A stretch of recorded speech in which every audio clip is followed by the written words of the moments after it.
What's up, baby? Alright, I'm head home after a long Monday, and one that almost ended with me hitting that guy's truck. It looks like a nice truck too, so I'm pretty sure I'd be sued. Alright, this is my first live video. I don't even know what to say. I just know that you have to keep talking kind of consistently and try not to say too much. Also, don't do, that's about it. It's about the extent of what I know as far as going live goes. So let's get down here. I love this thing. I like taking friends on it because you know, centrifugal force, I'm on the inside. I always make sure I'm on the inside because it feels a lot better on this side of things, especially when I have to stop abruptly. But people on the outside, they get the worst of it because the moment arm is a little bit longer, so they feel it a lot worse. To the R squared kind of worse. So, why am I going live? I have no idea. I saw it was a new feature, and I thought it was legit, so I just kind of did it.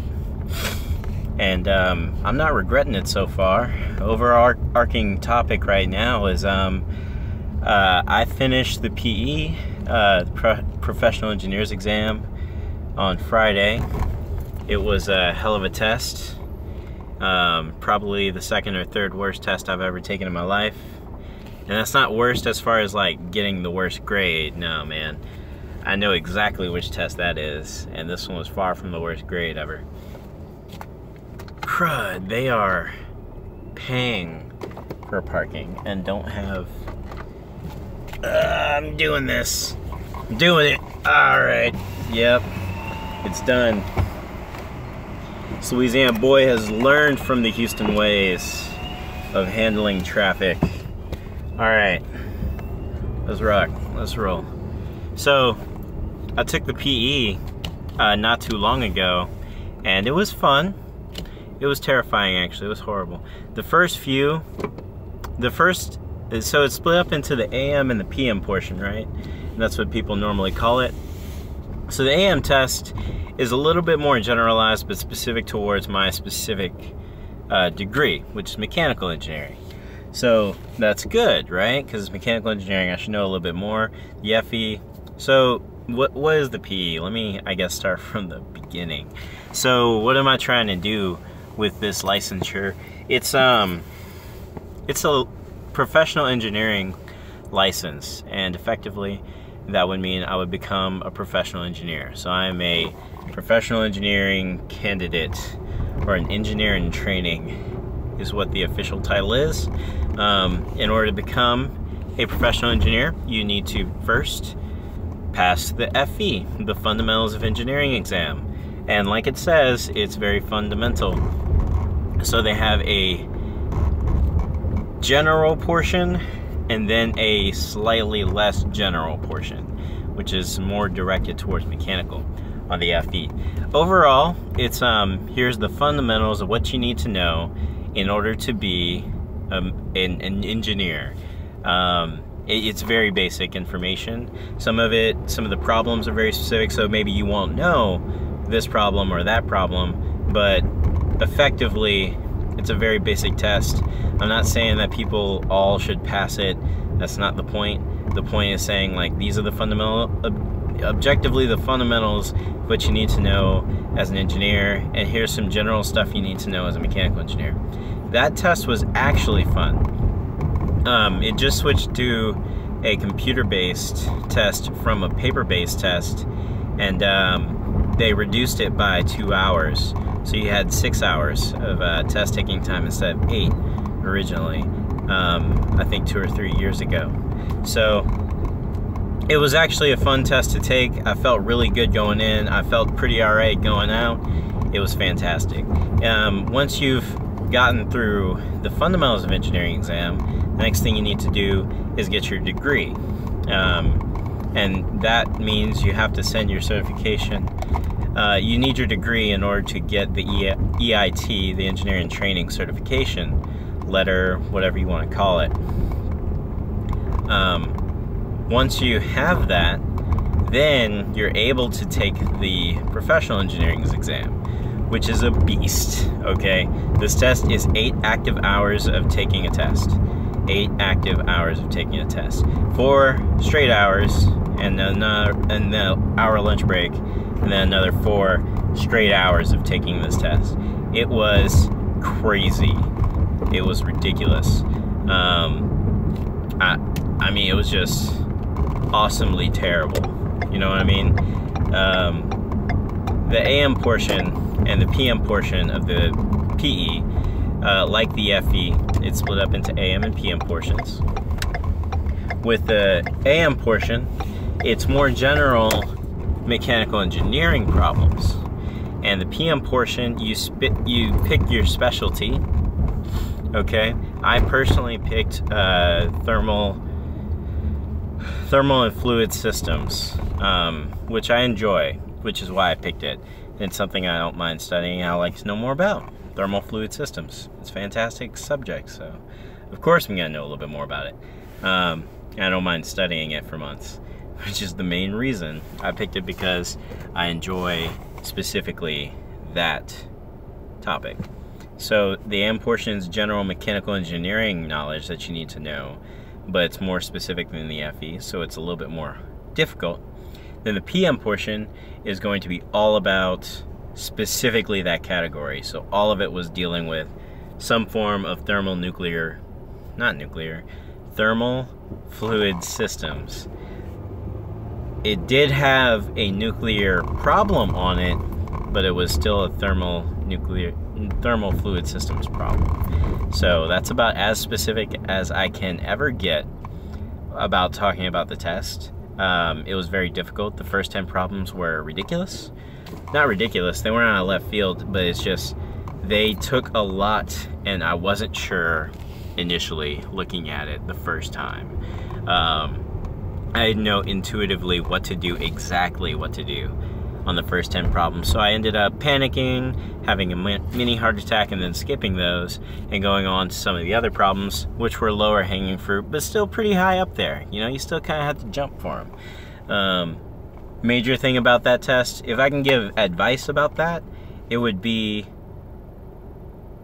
units. I was completely anal about units the whole time taking that test. I wrote down every single unit in every single problem, unless it was literally one step, but especially those 2 and 3 step problems. Hold on, I got a biker.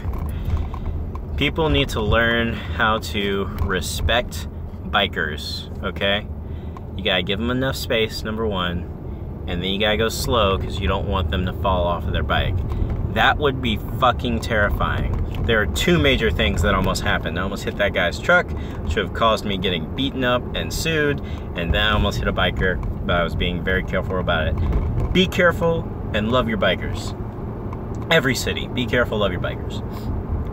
So, I forgot what I was saying about the test. I was really anal about all the units on that exam. Every last one of them. It was crazy how much they mattered.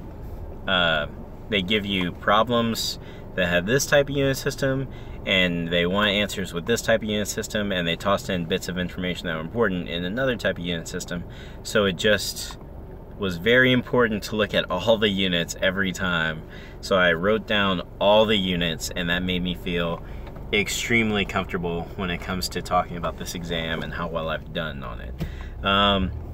It takes about 8 weeks, 8 to 10 is what they say, but most people have told me 8 weeks in order to get your results back, and it's just a pass-fail. There's no A, B, C, D, E, F, G, okay? There's no grading scale. You're not the top of your class if you get all of them right. You're just a PE now, you know? You're lumped in with the person who barely scraped by. So it's just a pass-fail, and I'm hoping I passed, because after that test I had a headache, I blew off plans, and I just wanted to stay home, watch Stranger Things, and drink. But unfortunately, when I drink at home by myself, I fall asleep. So I ended up not watching Stranger Things at all. But I did put it on. It's just that I did not pay attention at all. So, but that's kind of what's going on in my life right now. I finished the test on Friday, and the major thing that's going on is I completely 100% had nothing to do on Sunday, and it completely threw me off. Because it was very easy. If I didn't have anything to do, I go study, right? The past few months it's been like that. So I expected this to come around, I expected this to happen, but so much was focused towards being able to take that test without any other stresses that as soon as the test was over, I didn't know what the hell to do with myself. It's like back when I graduated from college, I just had all this ridiculous amounts of free time, and I wasn't sure what I wanted to do with it. But not so like when I graduated from college. I have a way of fixing that type of situation. So on Saturday, I went to go look for some apartments around town and that type of thing. In the morning, skated around with one of my friends for the rest of the day and the rest of the night. Very interesting night. Let's not go into it. And then on Sunday, I woke up fairly late as a treat to myself because I don't do that very often. And that was about 8:30 I got out of bed. That's fairly late for me.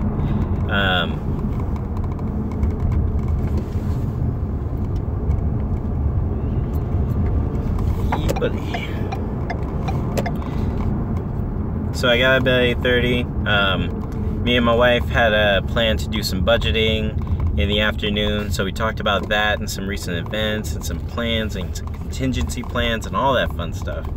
And then right after that was over, I knew I wanted to kind of get my life back on track as far as my free time goes, because I didn't want to give myself the entire week to slack around and not meet any of my goals. Because, you know, at this point, I have a ton of goals, right? Recently, my major and main goal was to study for the PE so that I felt comfortable enough to go into that test and just rock it, right? And I did that on the AM portion. I did not do that to the fullest extent on the PM portion. I know what I'd change, but it was a test, and it was not a bad test, it was a challenging test, okay? And I'm hoping the results turn out well so I don't have to take it again. I will say that a lot. Whole lot. So I'm in this situation where I just have all this free time outside of work, and if anybody knows me, I have tons of energy whenever I leave work because I just got used to doing stuff after work. That's the major thing. So another bit of advice to people who are about to jump into the working world from school or what have you, whether it's high school or college. Whenever you get off of work, whatever time it is, that's a good time to be very productive. So you've been productive the entire day. You drank the appropriate amount of coffee and you kept yourself hydrated. You stood up all that you needed to, right? You were ergonomically sensible. Yeah, you probably were none of those. But you get off work and the first thing you do is go home and watch TV or play games. Like, not to knock people who do that, because sometimes I just need to do that. Okay, sometimes I just need to go home and just sit down, crack open something, and just watch YouTube or Netflix or TV for the rest of the day, and that's just my day. But those days are planned, and I don't feel bad about doing them because I know I'm going to be productive the day after. So what do I suggest? I suggest that those people who are interested in getting anything done, being productive in any way, right after work, just have a plan to jump straight into whatever you want to do next, right? I am jumping straight into what I want to do next. What I want to do next is eat. What I want to do next is eat. So I have a meal already prepped at home that I'm gonna eat, but I'm also getting back into cooking, which is another thing. We just won't get into it. So I'm going to go eat, and then I'm gonna talk to my wife about some stuff we got going on the personal project side of things, and then I'm gonna start learning about what I want to learn about. You know, I have some personal projects and goals that I have in mind, and in order to actually meet them, I need to be productive after work. All right, I also need to be productive before work, but that's a whole nother step of discipline that most people are not willing to take. So it just is waking up 3 hours earlier than what you need to in order to do things like read and learn Spanish and listen to a podcast and think and write. Like, people need there's certain like stepping stones. So whenever you are about to, I'm rambling so much, whenever you're about to get into the working world, wherever it is, make sure that you have your work goals and your home goals. And in order to actually achieve your home goals, you'll find out very soon that you need to be productive outside of work in order to achieve your personal goals, right? And your personal goals can be different than my personal goals. They could be to exercise more, to read more, to finish a season of that show that you want to watch. Stranger Things 2 just came out. Second season, not 2. So it can be whatever. But in order to work towards those goals, maybe you like the idea of being more fit, losing weight, being more energetic, so you're gonna start running. Like this guy right here. This dude is running. I notice him far away because I'm paying attention to the road. Just so people know, I'm very good at paying attention to the road while doing this. Because I talk to myself all the time. Yeah. Anywho. But you need to do what this guy's doing. Right after work. It's not even 6 o'clock yet. And that guy is running. He is running. And he's probably been doing it for a good while. That's because he has personal goals. He has things that he wants to obtain. He has things that he's going to get in life. And he's going to go out and work for it. And he realizes the situation. If you don't do it, then it's not going to be done. So me personally, I have workout goals, but I work out at lunch in order to allow myself the free time to do it now. Except on some days when I want to work out twice a day. So that's part of my personal goals. Other personal goals is to learn something new. And I pick a subject or category and I expand upon it as much as I can. And I try and make it practical with projects and personal projects. So that's what people need to be doing whenever they get home. Now, there are the days and times, and maybe there's even the situation where you find it extremely important to watch TV or to eat or to go home and be with the family. And those are goals too. Those are things that you should set out to actually do intentionally and expect it to happen. Because when you just expect something to happen and kind of work out the way you want it to, that's not how it works. All right? That's not how life ends up working. If you don't set your schedule, other people will set your schedule for you, and other things will set your schedule for you. In the best case, it's going to be the people with the right intentions who want the best for you and have goals for you, like a spouse or a coworker or a boss or friends who like you or friends who like you with actual goals in mind, because we all have other friends. But if you personally don't set that schedule, those people might set it for you. In that case, it would be good. But the worst case scenario when it comes to someone else setting your schedule for you is when these advertisers set your schedule for you. These people who shoot ads on TV and they say, hey, you should go out and eat at a restaurant today, or maybe you should buy this thing, or go on this thrill trip, or go on vacation now, because now's the best time to do it. If you don't set up your schedule for yourself, other people will fill it up for you. Just like if you don't figure out what you're gonna do with your money by the time it gets to you, thank you so much. It's gonna go. It's gonna go wherever, and it's gonna go. It's just gonna be gone. You won't know where it is. You might be able to track it, but congratulations, you can't get it back. Unless you return a bunch of stuff, but I'm pretty sure the food that you bought at Sonic does not count as returnable items. So, just consider that, you know? I'm in that situation where I have to find a new schedule and try and reset those types of goals. I'm reprioritizing what's important to me at this point in time. This is part of that prioritization. I like talking to myself and I don't like listening to radio. So this is part of my goals as well. And I'm fitting it into my daily drive home. So, and just into my daily drive home, it takes me 20 minutes to get about home. So that is about it. Overall summary for this one is the PE sucked. Getting your professional engineering license is worth it in my eyes, obviously, since I'm doing it. I enjoy knowing what I'm going to do in the afternoon, and I feel like it's important to schedule your time so that other people don't schedule your time for you. That's a huge deal to me. Schedule a time, spend your money, and be with the people that you want, because those are really the things that matter. Where you spend your time is your most important asset, and where you spend it is a huge deal.